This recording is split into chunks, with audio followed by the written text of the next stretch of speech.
The world is seeing India with a ray of hope, and our diaspora can play a crucial role in further spreading it.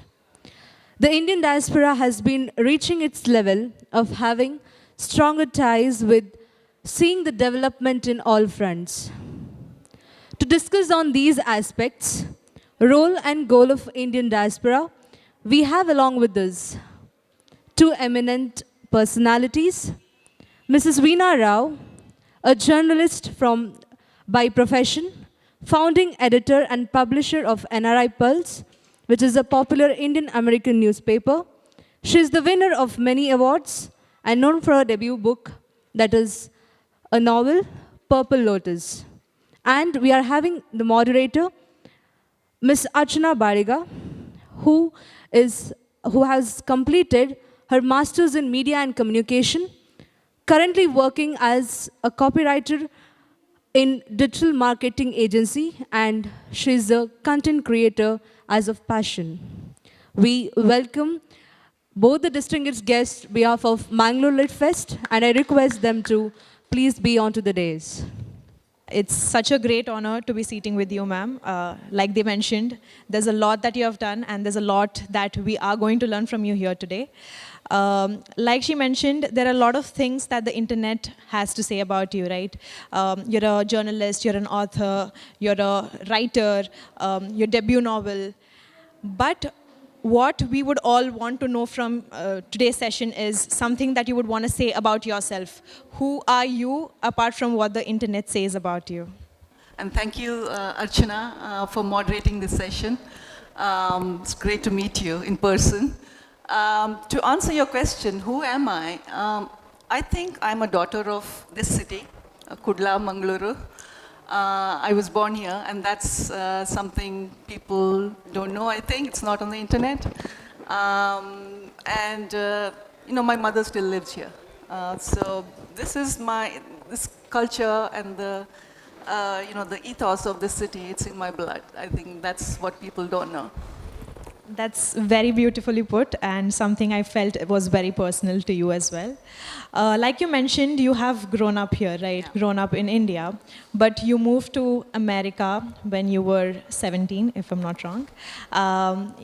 How has that transition been for you? The journey, the way you explored a new country altogether, their culture, whilst being true to your culture as well?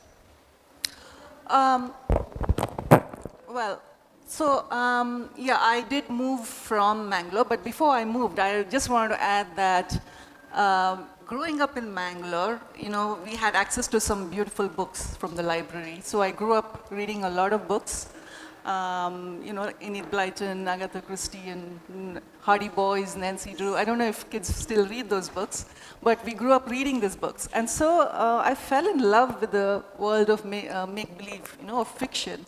And when I was about 12, I declared that I would be a world-famous writer. So I used to write these books in my notebook for my classmates to read during lunch break. And I used to write all these detective novels. And so, of course, when I was 17, we moved, not to the US, we moved to Pune. My father got transferred there.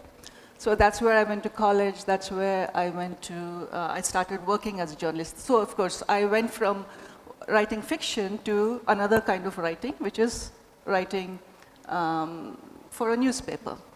Then of course, life happened. We moved to the US around the turn of the century. Yeah, that's the transition. And then since I was always a journalist, I decided that I would launch a newspaper of my own. And that's how NRI Pulse, my news publication, was born. And it was very challenging, of course. It was exciting and equally challenging to run a newspaper. And in 2010, I was recognized by the Limca Book of Records as the first Indian woman to run a newspaper outside the country. And that made things a bit easier because that kind of, you know, gave me a lot of attention. It brought me a lot of attention. So NRI Pulse grew and grew. And right now, we are an all-women-run publication. Yes, we are a team of women, very, very enterprising, very committed to news. And it's been a great ride. Challenging, but it was good challenging, in a good way. Challenging in a good way. The fact that you mentioned that your publication is completely run by women gives me literal goosebumps here. I think it's beautiful to come across an organization like this that supports women and lets them put their thought across. And I think it's just beautiful. Thank you. Just to add on to that, like you mentioned, I mean, it's a first publication. And how has journalism been different for you from India to transitioning to a journalism that you're pursuing there? Well, for one thing, I have complete control over what I'm doing, my work, right? And also it's, in several ways, it's easier because you're writing about the community, whatever is happening in the community. It started out being easier, but now the community has grown so much, right? We are 5 million strong in America. There are 5 million Indian Americans in America. And so it is a little bit more complex these days. There are all kinds of pressures, which I don't want to go into. But the main difference, I think, is that Indian Express I wrote, and when I left in the 90s, I was just a regular reporter. So I did whatever I was asked to. Here I have more creative control. And I think as a writer yourself, you would want to have the creative control to put across a lot of things that as a reporter you would have to, Correct. channelize it a lot. Yes. And I think it's great for you and for your readers as well. Now coming to your debut novel, which is The Purple Lotus. Do you want to just give us an excerpt of what you think Purple Lotus is for you and what you actually wanted to communicate through it? Right. So let me just go back to my life. I said that I was born in Mangalore. I was born at Father Muller's, but I spent the first 7 years of my life in Cuttack, Orissa, in the northeast, in Orissa. So I remember when I was 7, my family, they got on the West Coast Express, and we made that journey to Mangalore. Via Madras, what used to be Madras then. And that is something that I thought I should put into the book. And so that's how Purple Lotus opens. And if I may, I'd like to read an excerpt, because this particular chapter, or this particular excerpt, is a page out of my own life.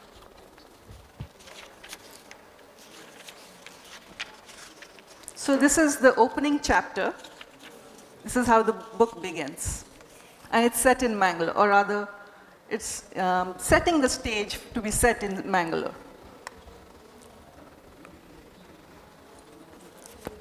The sleeper class compartment was dirty. The noisy family of 4 that had occupied the berths opposite had alighted sometime in the middle of the night. But they had left their presence behind in the peanut shells and crumpled newspapers strewn over the floor. The alley was wet with rainwater. Each time the train slowed down or pulled into a station, the stink of urine emanated from the toilets 3 compartments down the corridor, overpowering Tara's senses. The West Coast Express spewed black columns of smoke that trailed over the coaches. The soot had settled over Tara, darkening her face, lodging under her fingernails. The wind mangled her short hair as she peered into a vast canvas from the window side seat. Her happy thoughts splashed everything she saw in bright watercolors. The rain gods had worked furiously all night. The rice fields were waterlogged along the way, shimmering emeralds.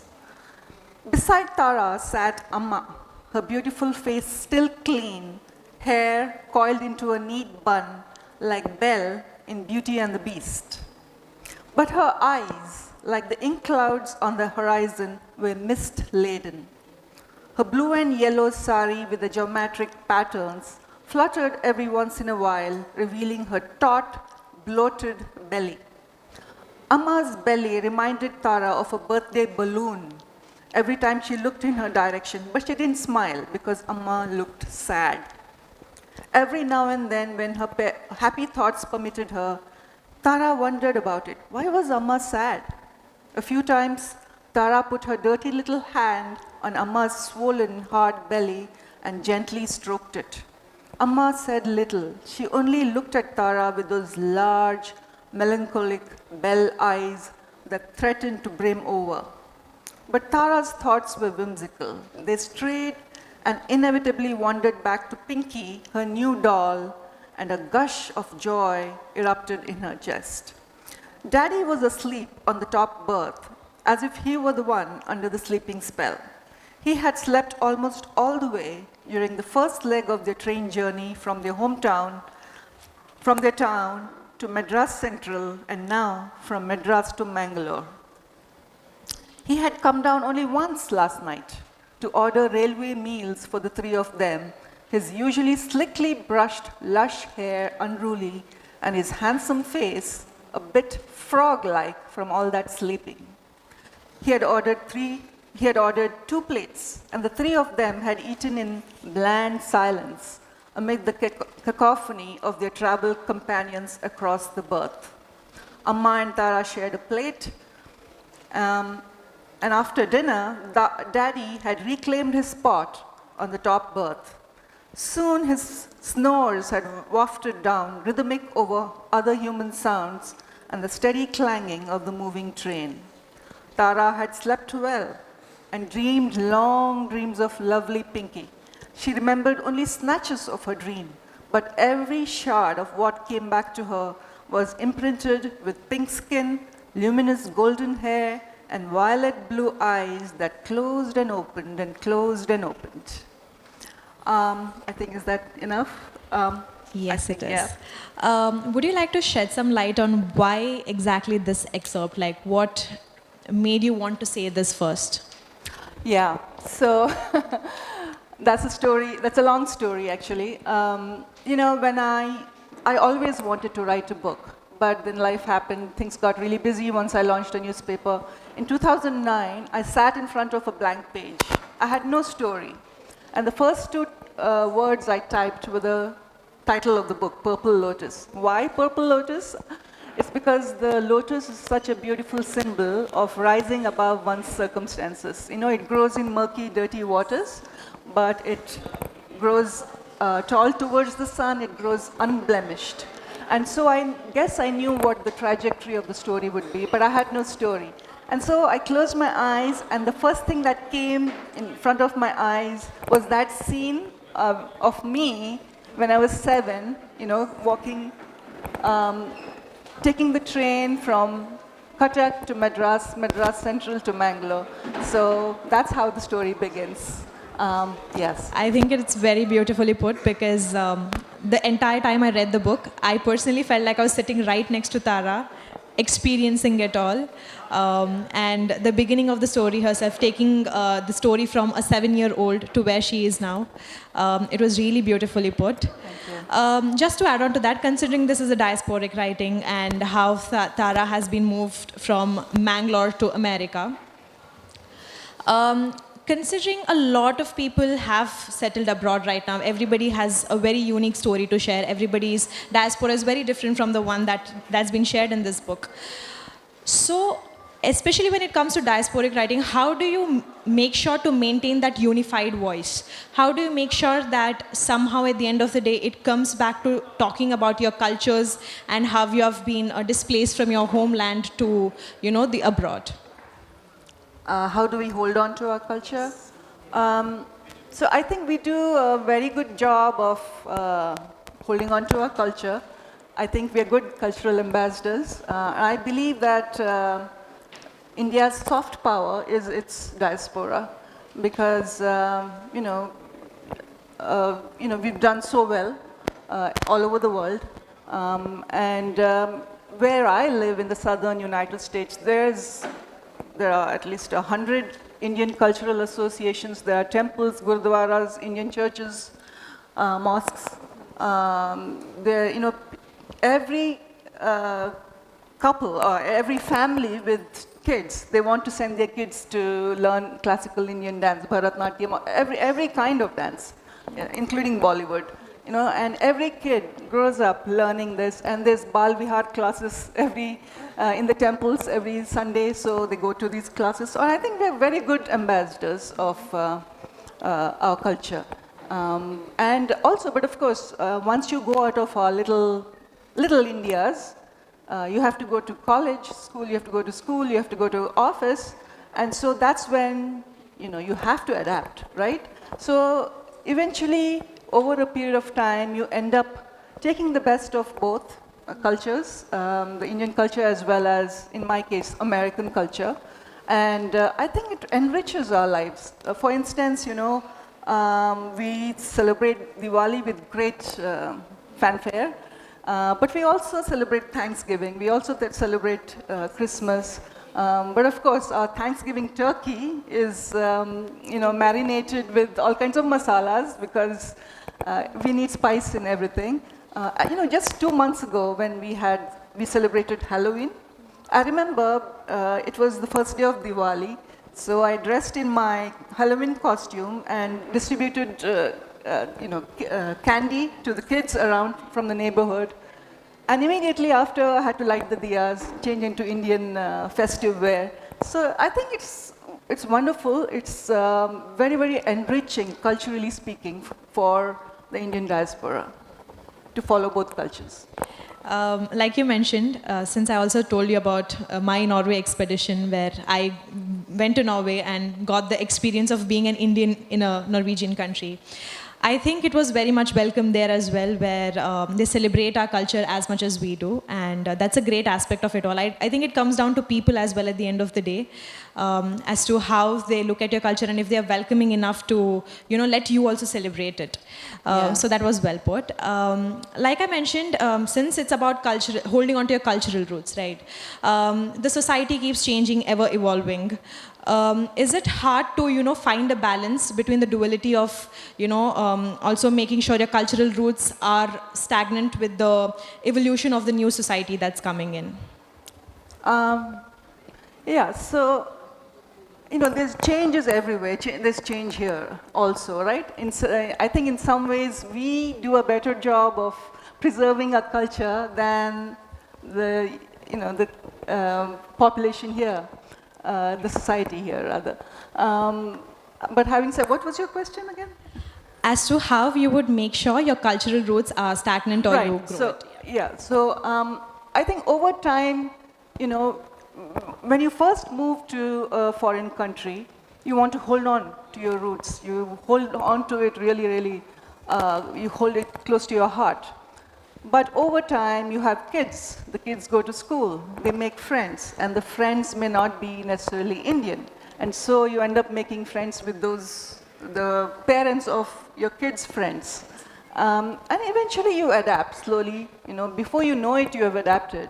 And the problem with this is sometimes you feel like you're neither fully Indian or neither fully American.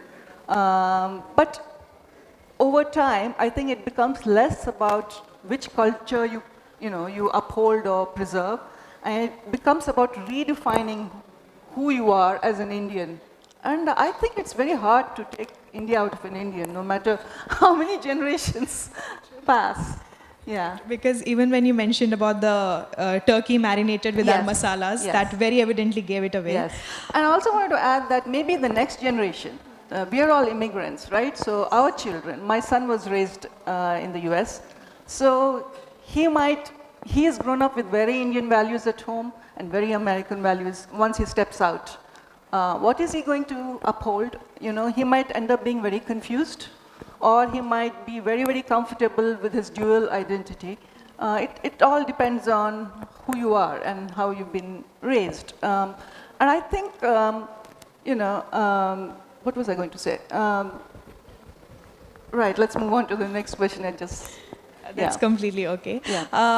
Also, just to add on to that, since you mentioned friends and families, when a family, let's say our relatives move to a different country altogether, and since you mentioned the kids as well, you somehow lose touch with those kids. you stay intact with those relatives because we are the first ones to move out of the country, and we understand that staying in touch with our relatives is very important to uphold the cultural identity and still have the familial bonding.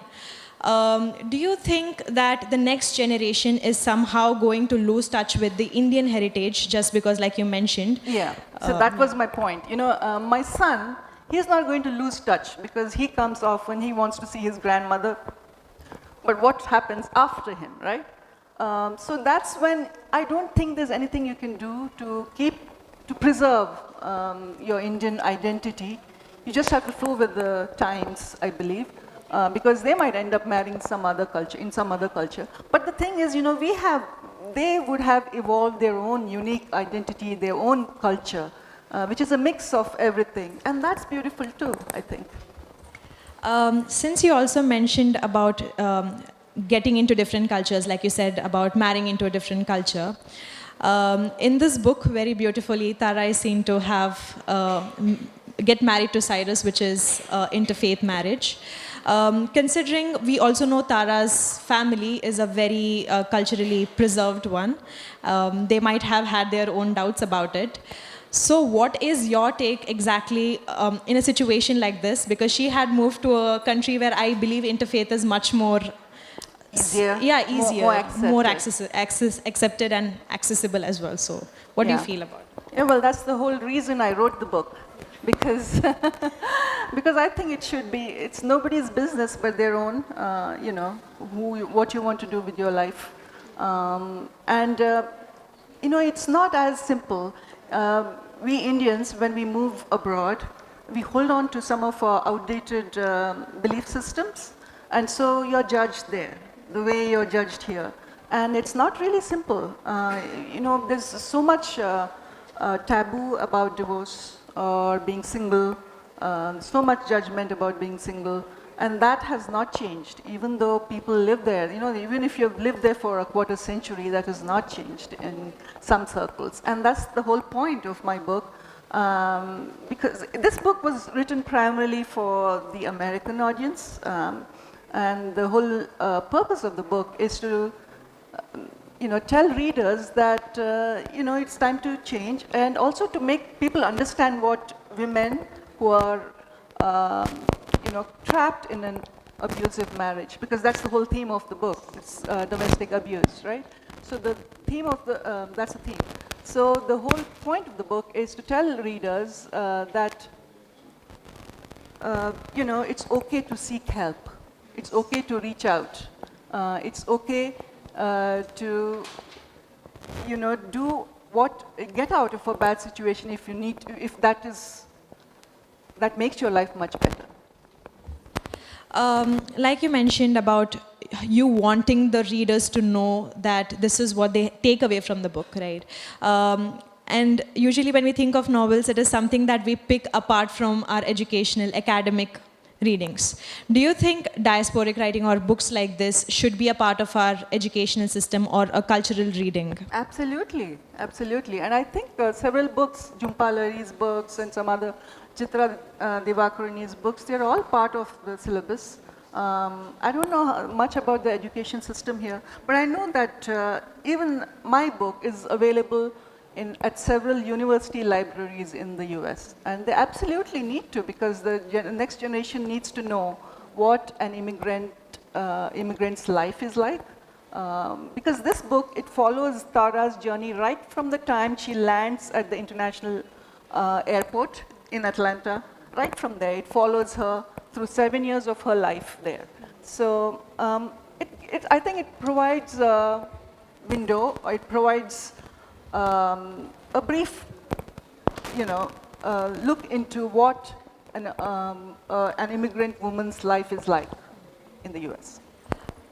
Like we mentioned about a woman, right? And even your newspaper publication, is completely a woman-run place. Do you think women who have been displaced from their homeland face different stories as the generations come by? Because a woman I know, who is my mother, face different struggles than I face today. Do you think diasporic writing, which is relevant today, will still be relevant when Probably women... not. Probably not. not. In fact, I had this discussion in Mangalore a couple of years ago. My book had not released in India, it had released only in the US. So my friend had organized a small meetup, and several people had come. And so there was one woman who argued that this is, this kind of stuff does not happen anymore. It's the woman, it could be the other way around. And somebody pointed out that there was a suicide case recently where a man, Atul, anybody knows? Anybody here knows about that case?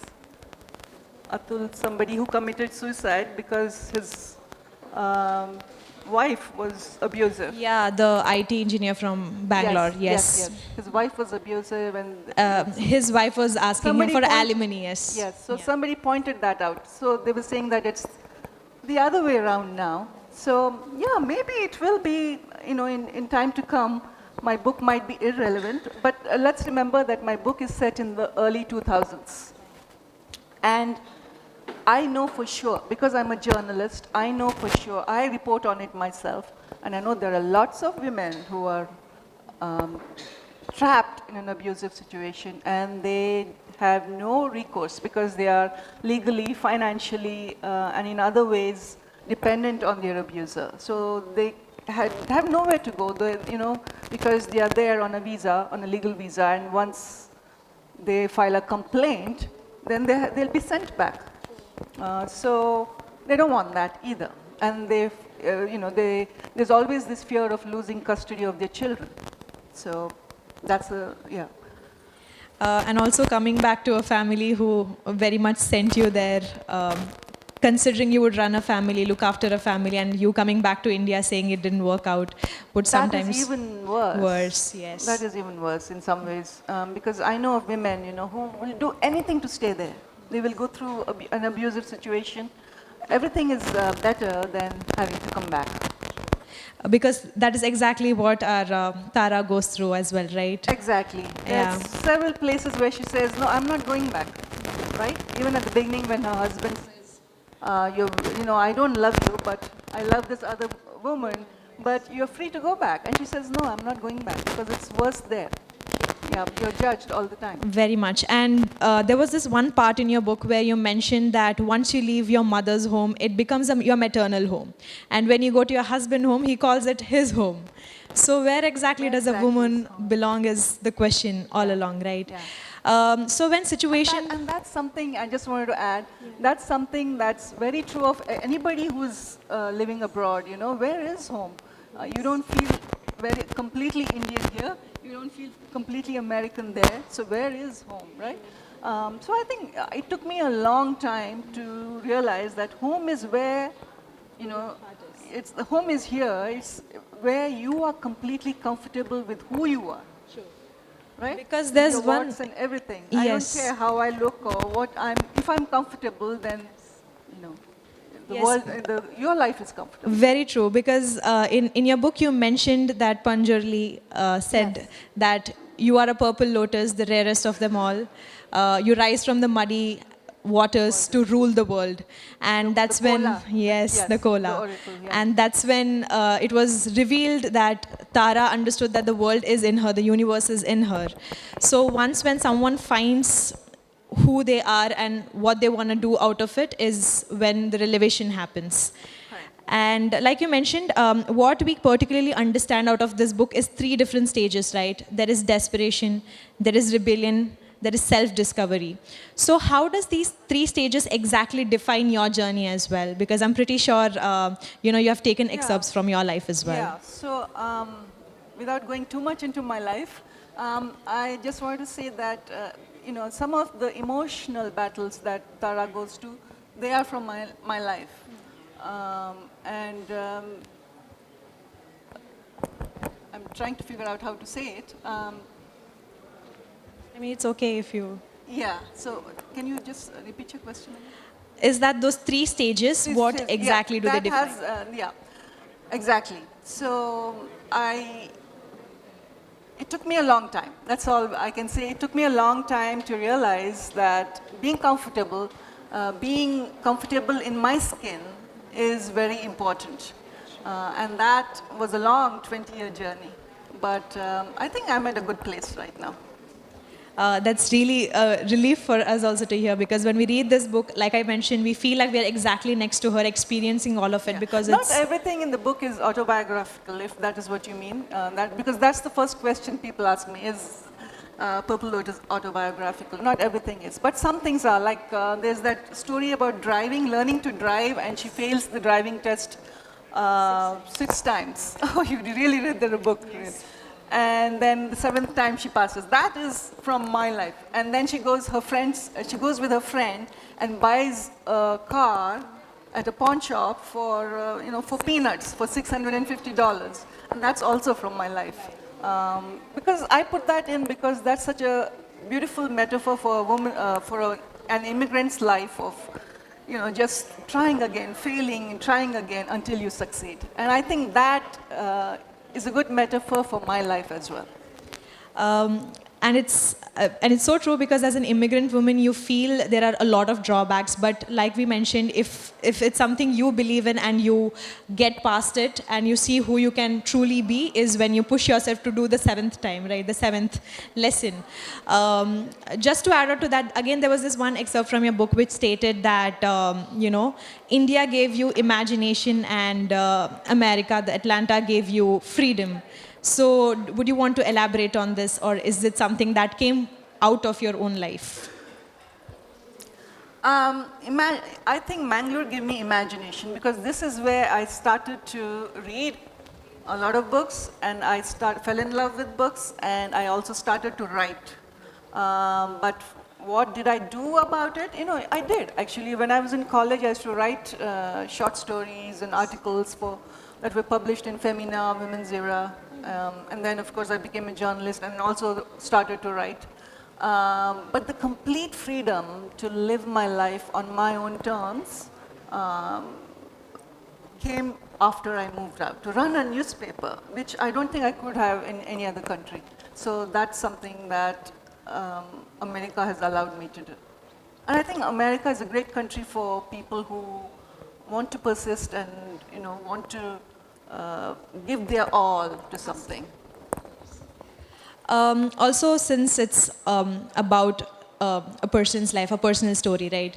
Do you think it's important that people who are also interested in literature someday start sharing their personal stories, because somehow you, at the end of the day, learn from it, you somehow at the end of the day relate to it and try to do the best out of it, right? Do you think there is relevance to diaspora writing in future as well? Do I what? Do you think there is relevance of diaspora writing in the future as well, for the future generation? There's always going to be diaspora writing. There's so many writers now, Indian American writers. Just in Atlanta itself, there are about 6 or 7, published writers whose books have done really well. So yes, diaspora writing is going to be relevant always, and even more and more, because numbers are increasing. All over the world, right? Almost every second person. In fact, I believe there are no young people here. Everybody is either in Bangalore or they've gone out. Only old people left. Seniors or adults, senior adults who are left in this country, in this city. So, yeah, it's always going to be relevant because our numbers outside are growing. Very nice. I think now it's also time to, take questions from the audience and see if they have some inputs to share with you as well. So any questions? You're free to ask them.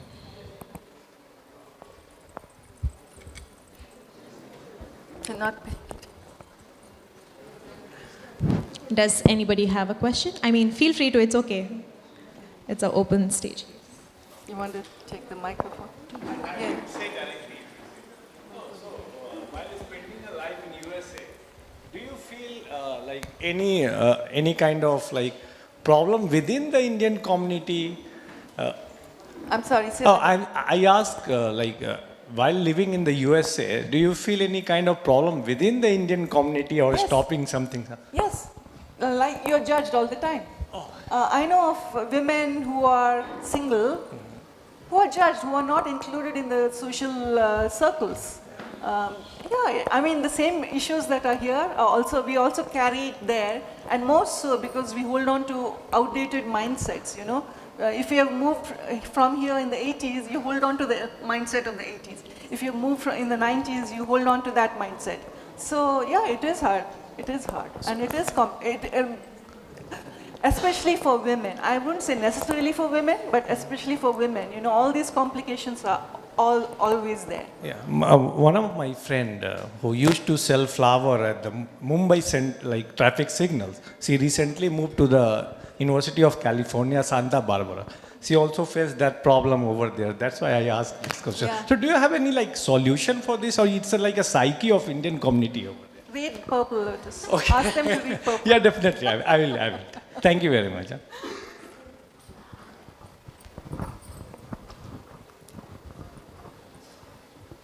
Any more questions? I wanted to clarify if you have returned or you are still. I still live there. My mother lives here, so every December and January I'm here. Okay. Yes. But you are basically from. I am from Mangalore. I am originally from Mangalore. My mother lives here in Attawar. Ottawa, okay. You mentioned the southern part of America. That Yes. is different from the American South. I meant the American South. You are in Mark Twain land, as you would call it. I'm in Atlanta. You are in Atlanta. Yeah, which is right above Florida. Yeah, I've been there. I specialize in American literature, which is why I know some of these things. But I have spent a little time in America, not much. When you said that, that question about IT, the IT engineer who was recently. We have Bharati Mukherjee, don't we? Who has written Wife and so many other novels, which is all about women going abroad, getting married and going abroad, and what happens to them. Yeah. Jasmine is another, I think. Yes. So I think earlier writers, they wrote about what was important to them, which is assimilation, becoming more, setting roots there, and all the challenges they faced. But now, things have changed. The problems or challenges we face are also different. I think Bharati Mukherjee has an essay. She has a sister who is a professor in America, just as she also was a creative writer and so on. And she says, in that short essay which I have read, that they exemplify two ends of the spectrum. She and her sister? Yes. Okay. The professor never wanted to assimilate. Whereas Bharati Mukherjee, married a Canadian American, went to Canada, came back to America, so on and so forth.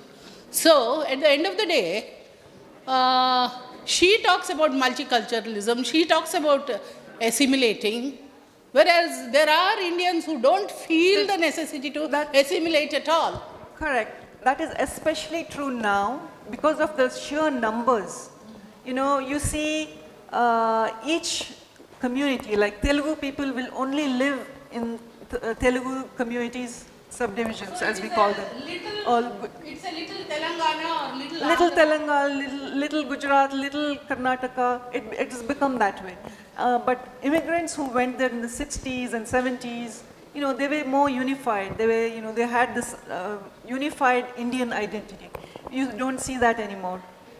No, but when I went to New Jersey, I think sometime, maybe 2015, I found, I was taken to a temple where there was the coexistence of Telugu,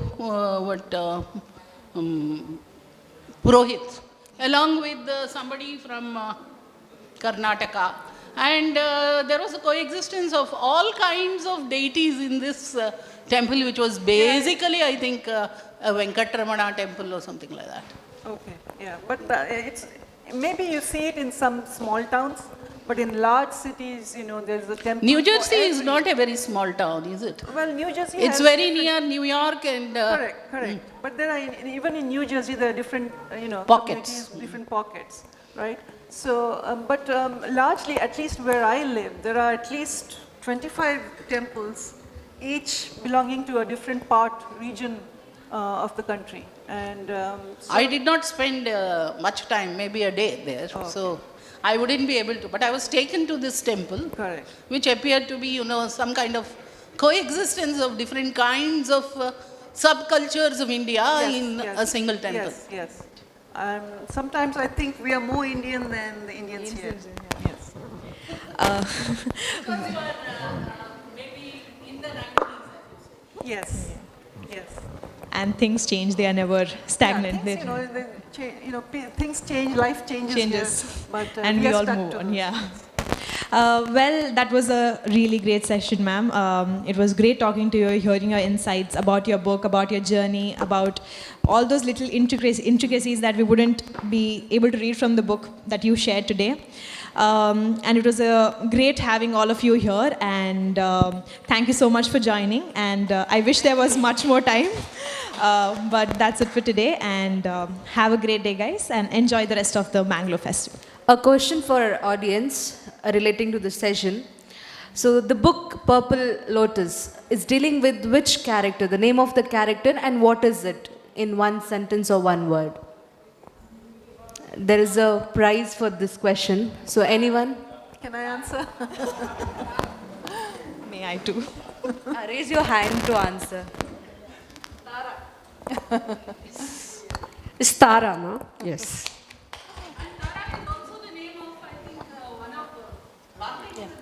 Oh, is she?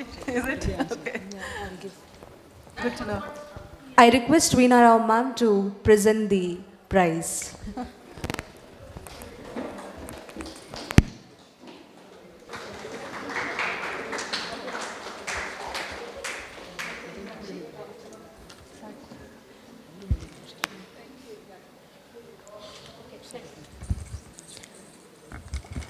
It was really an interesting session. Indian Diaspora is a wonderful place to explore, and the glimpse given by the speaker Veena Rao and the moderator was really very interesting and magnificent. Now I request Sri Sriraj Gudi sir to present the token of gratitude to the moderator and the speaker. Thank you, ma'am, for the wonderful session. Thank you for being an insightful moderator for this session. On behalf of Mangalore Literature Festival team, I thank each and everyone for being with us